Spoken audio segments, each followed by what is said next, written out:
I caught my son's wife with another man at my lake house. So I made one phone call and the Ring doorbell notification lit up my phone at 2:17 p.m. on a Tuesday, motion detected at the lake house. I was sitting in my recliner in Cincinnati watching the news when that alert changed everything. My name's George Patterson, I'm 63, and I've spent the last 40 years as an insurance investigator. You learn to pay attention to details that don't add up. This was one of those moments. See, nobody should have been at the lake house. My son David was in Seattle for a cybersecurity conference. His wife Stephanie was supposed to be home with the kids, and I sure as hell wasn't expecting anyone. I tapped the notification and watched the live feed.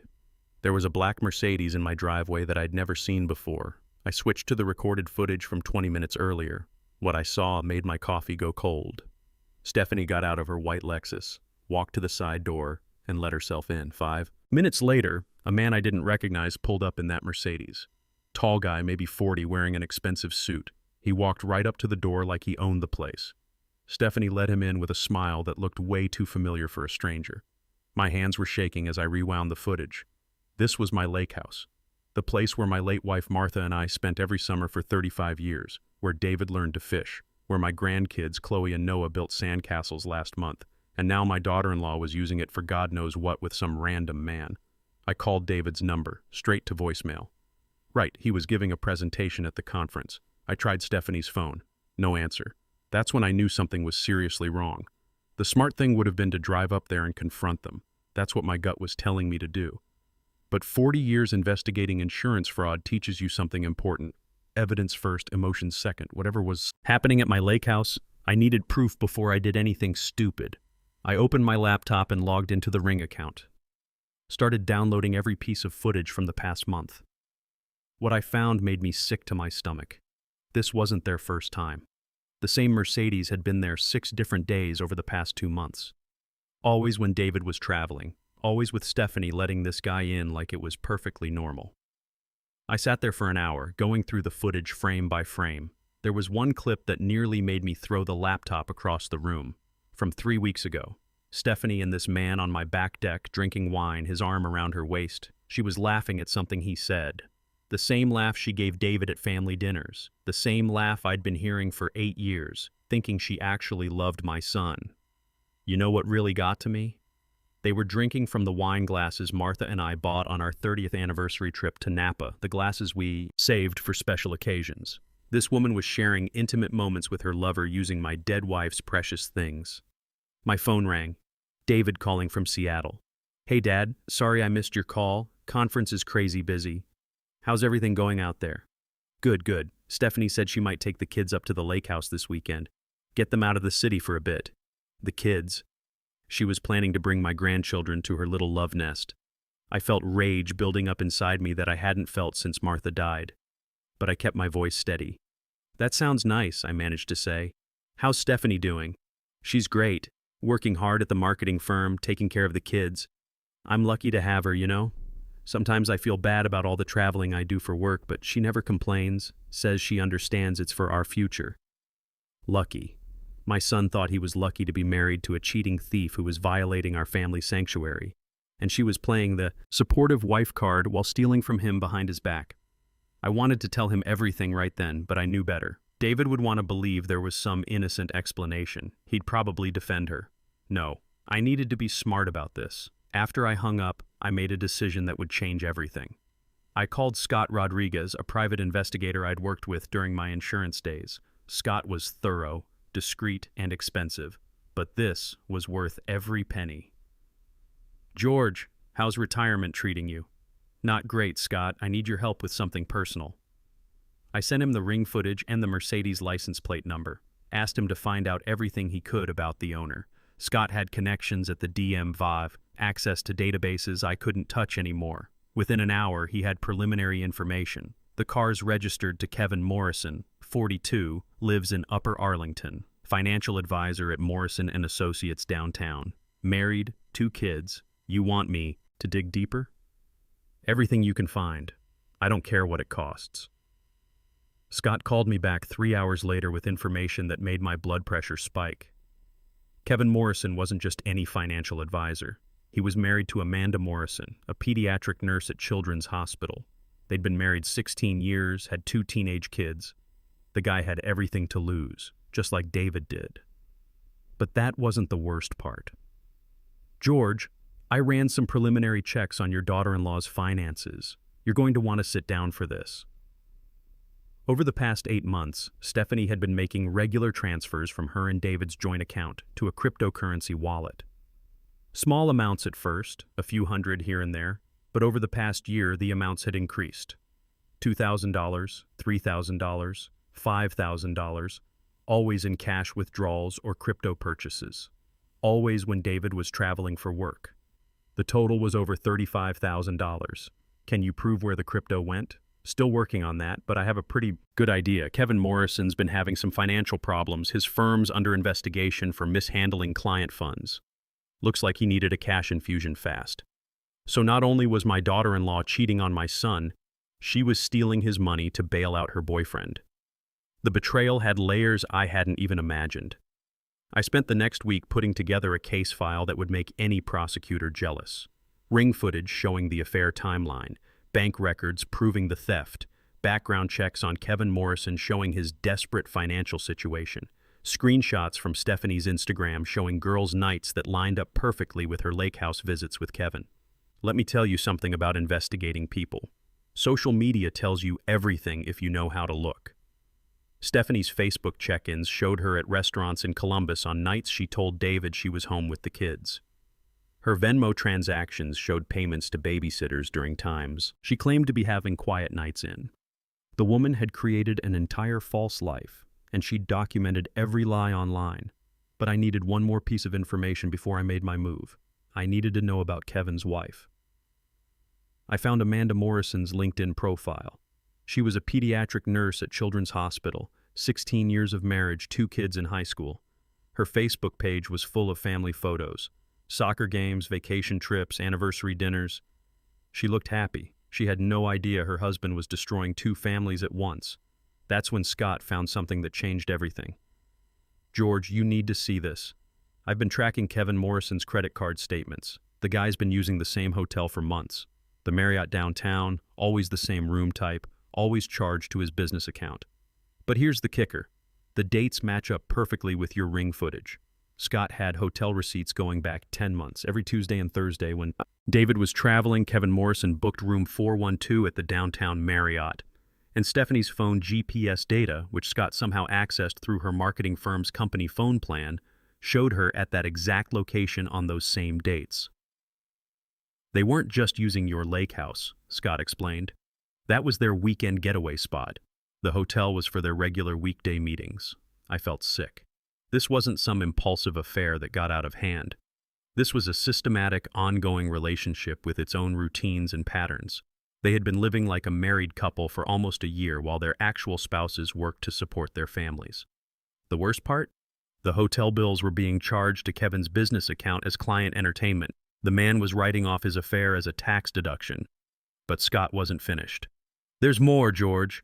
I tracked some of those cryptocurrency transactions. The money didn't just disappear. It went to offshore accounts, then got transferred back to a domestic account under Kevin Morrison's name. He's been essentially laundering your son's money through crypto to hide it from his wife and the federal investigators looking into his business practices. So Kevin wasn't just having an affair and stealing money. He was using my son's stolen funds to hide assets from federal investigators. This had gone from a family problem to a potential federal crime. I sat in my study that night with all the evidence spread out on my desk. Photos, bank statements, hotel receipts, phone records. The case was airtight. But looking at all those documents, I kept thinking about Amanda Morrison. She was working double shifts at the hospital, probably trying to help with their family's financial struggles, not knowing her husband was stealing from another family to cover his tracks. That's when I made the phone call that changed everything. I found Amanda Morrison's work number at the hospital, called during her lunch break. Hello, Mrs. Morrison, this is George Patterson. I'm sorry to bother you at work, but I have some information about your husband that I think you need to know. There was a long silence. Then, what kind of information? The kind that's better shared in person. Could we meet for coffee after your shift? Is Kevin in some kind of trouble? Mrs. Morrison, your husband has been having an affair with my son's wife for almost a year. They've been stealing money from my son to cover your husband's business problems. I have photographs, bank records, hotel receipts, everything you'd need if you wanted to protect yourself and your children." Another long silence. When she spoke again, her voice was shaky but determined. "Where do you want to meet?" We met at a Starbucks halfway between Cincinnati and Columbus. Amanda Morrison was exactly what I expected. Professional, put together, completely blindsided by what I was about to show her. She arrived in scrubs, coming straight from a 12-hour shift. She looked exhausted. I ordered us both coffee and found a corner table away from other customers. Then I opened my laptop and showed her everything. The ring footage of Kevin at my lake house, the hotel receipts, the bank records showing the stolen money, the timeline proving their affair had been going on for 10 months. She watched the videos without saying a word. When she saw the footage of Kevin and Stephanie on my deck, drinking wine and laughing together, she closed her eyes for a moment. When she opened them again, they were filled with tears, but her voice was steady. "How long have you known?" 2 weeks. "I wanted to have all the facts before I contacted you. What are you planning to do?" I told her about David, about how hard he worked, about my grandchildren Chloe and Noah, who called Stephanie Mommy and had no idea their world was about to fall apart. I told her about the money, about the cryptocurrency transfers, about how her husband had been using my son's stolen funds to hide assets from investigators. Amanda listened without interrupting. When I finished, she had a proposal that surprised me. "Let's confront them together. Same day, same time. They won't have a chance to coordinate their stories or warn each other." I stared at this woman across the table. Here she was, just found out her husband of 16 years was cheating and stealing, and she was already thinking strategically. I liked her immediately. "You sure about that? This is going to get ugly fast." Amanda took a sip of her coffee and looked me straight in the eye.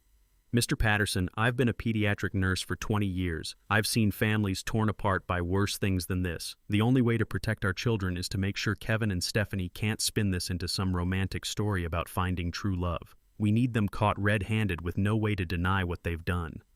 She was right. If we confronted them separately, they'd have time to get their stories straight. They'd probably paint themselves as victims of loveless marriages who found solace in each other. But if we hit them both at the same time with irrefutable evidence, they'd have no choice but to face the truth. What did you have in mind?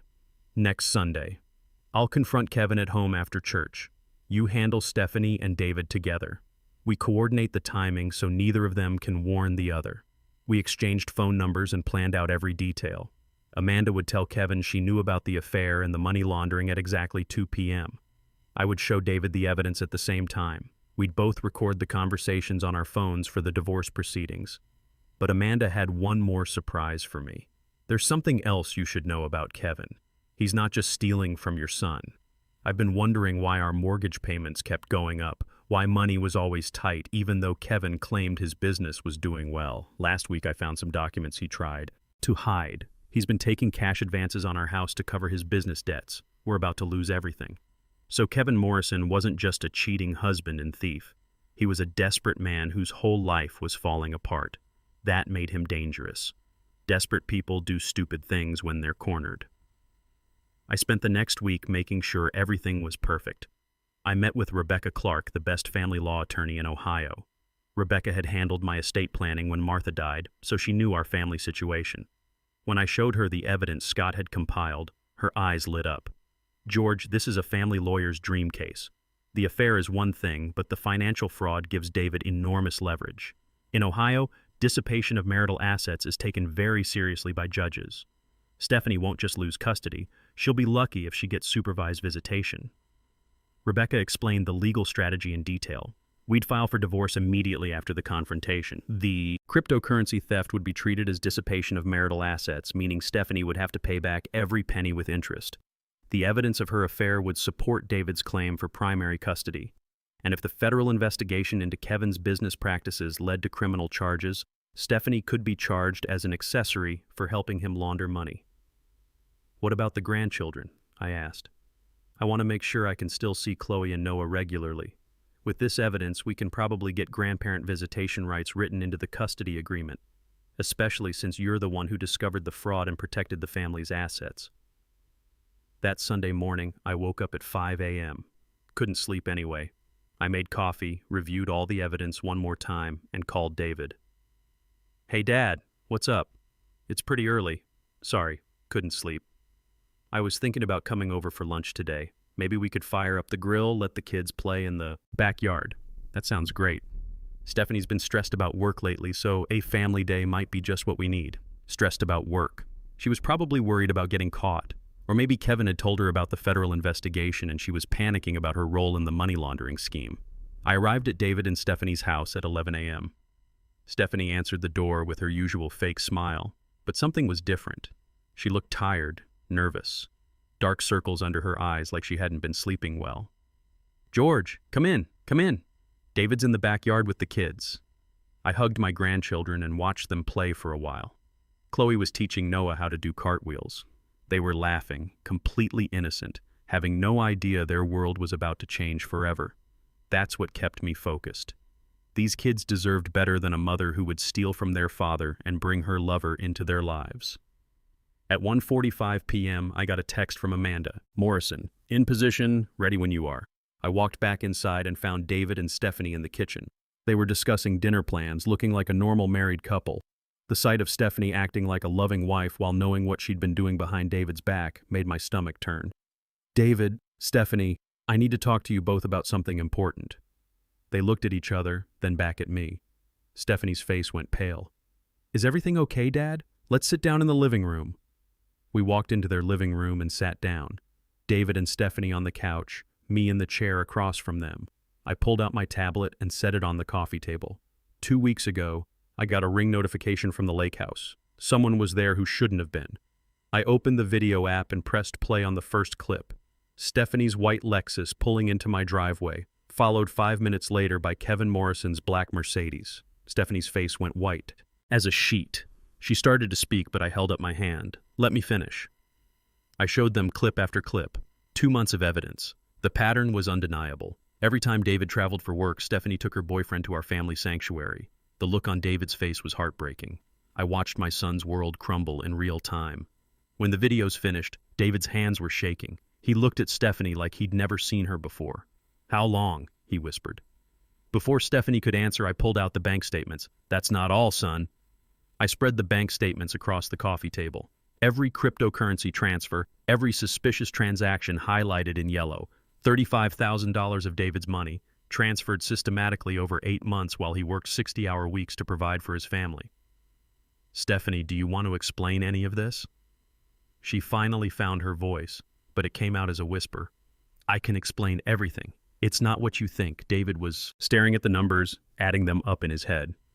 $35,000, he said. "Stephanie, we've been talking about refinancing the house because money was tight. We delayed Chloe's piano lessons because we couldn't afford them. And you stole $35,000? My phone buzzed. Text from Amanda Morrison. "It's done. Kevin's packing his bags. He admitted everything." I showed the message to Stephanie. Her face crumpled completely. "You called his wife?" Her voice was shaking now. "I called a fellow victim, someone who deserved to know the truth, just like David did." What happened next was the hardest part to watch. Stephanie broke down completely, started crying, begging, promising to end the affair and pay back the money. She said she loved David, that Kevin had manipulated her, that she'd made terrible mistakes, but she could fix everything. David listened to her plead for maybe 10 minutes, then he stood up and walked to the window. He stared out at the backyard where his children were playing, completely oblivious to the fact that their family was falling apart. When he turned around, his voice was calm but final. "I want a divorce." The next few months were a nightmare, but a necessary one. Rebecca Clark was brilliant. She used the financial fraud to argue that Stephanie couldn't be trusted with the children's welfare or family assets. The evidence was overwhelming. The ring footage, the hotel receipts, Amanda Morrison's testimony about the money laundering, Scott Rodriguez's investigation report. Stephanie fought hard at first, hired her own lawyer, claimed she was the victim of an emotionally distant husband who worked too much. But when the federal investigators started asking questions about the cryptocurrency transfers, her tune changed quickly. She realized she could face criminal charges for helping Kevin hide assets from the government.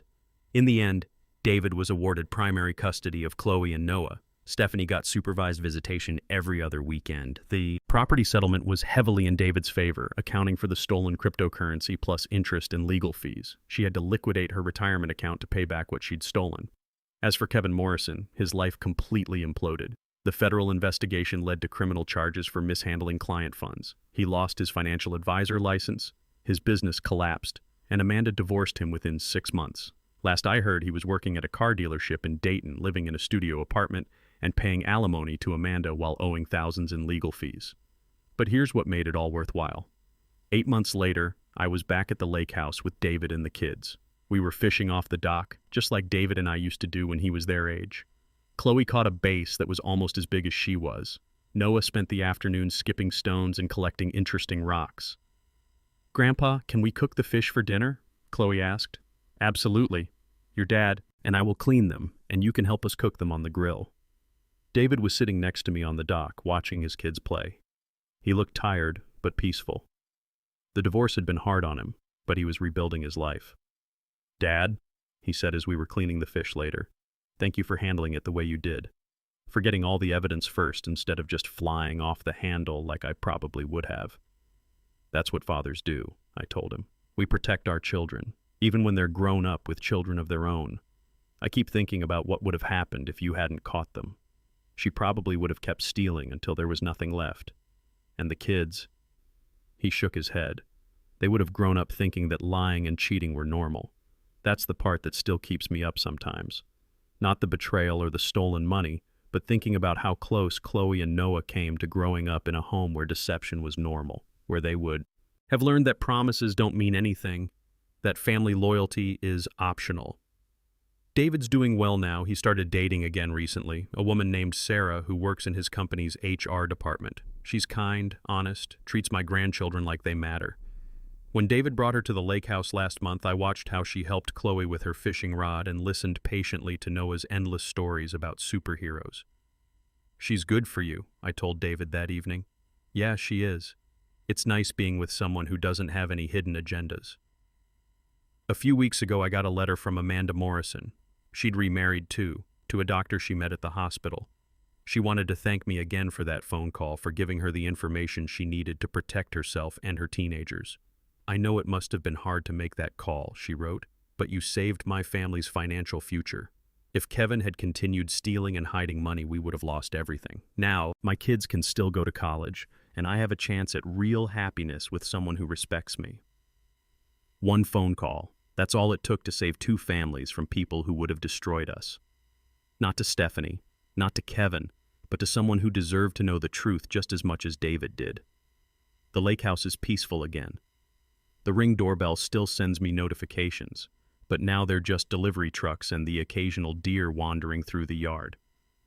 David and I are planning to teach Chloe and Noah how to drive the boat next summer. Sarah might join us. 3 generations of Patterson men have fished from that dock. With any luck, there'll be a 4th generation there someday too. And they'll grow up knowing that family means something, that promises matter, that love requires honesty and loyalty. That's the real victory. Not the divorce settlement or the custody arrangement, but knowing that my grandchildren will grow up with parents they can trust, in a family that values truth above convenience. Sometimes justice isn't about confrontation or revenge. Sometimes it's just about giving good people the information they need to protect themselves and their children. The truth, delivered at the right time to the right person, can change everything. Sometimes the most powerful move isn't confrontation, it's coordination. When you're dealing with betrayal that affects multiple families, bringing the other victims into the fight multiplies your strength and eliminates the cheater's ability to control the narrative.